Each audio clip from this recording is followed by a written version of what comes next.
కర్ర కర్ర కత్తి కత్తిలాగానే ఉంటుంది రష్యా వ్యవహార శైలి అంతా కూడా. రీసెంట్గా జరిగినటువంటి పరిణామాల్లో ఏంటి, international criminal court of justice ఐసీజేలో రష్యా మీదన రష్యా అధ్యక్షుడికి అరెస్ట్కి వారెంట్ ఇస్తే ఆ వారెంట్ ఇచ్చినటువంటి జడ్జిని, వాదించిన లాయర్ని వాంటెడ్ లిస్ట్లో రష్యా పెట్టింది.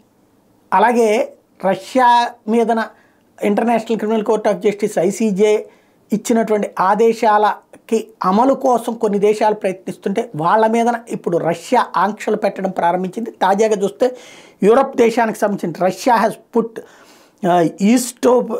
ఈస్టోనియన్ prime minister Kaja Kallas and 2 other top Baltic leaders on its wanted list for alleged desecration of history.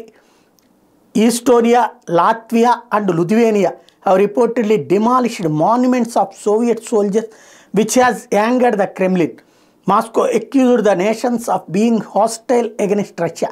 The Russian action comes as Estonia warned the Putin's war plans against NATO in the coming decade. ఇది రాబోయేటువంటి రోజుల్లో Putin మీద కఠిన చర్యలు తీసుకుపోతే ప్రమాదం అని Estonia హెచ్చరిస్తున్నటువంటి సందర్భంలో ఈస్టోనియా, లాత్వియా, లిథువేనియా ఇవి 3 కూడా ఒకప్పుడు యుఎస్ఎస్ఆర్లో పార్ట్ అయినటువంటి తర్వాత యూరోపియన్లో భాగస్వామిని.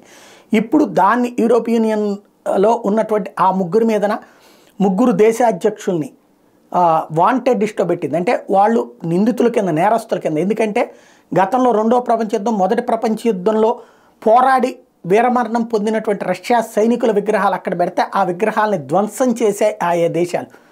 కాబట్టి ఇప్పుడు వాళ్ళ మీదనే యుద్ధ నేరాల కింద చర్య తీసుకుంటామని ప్రకటించడం ద్వారా యూరోపియన్ దేశమైనా నాటో దేశమైనా తనకేమీ లెక్కలేదన్నటువంటి విధానాన్ని పాటించింది రష్యా.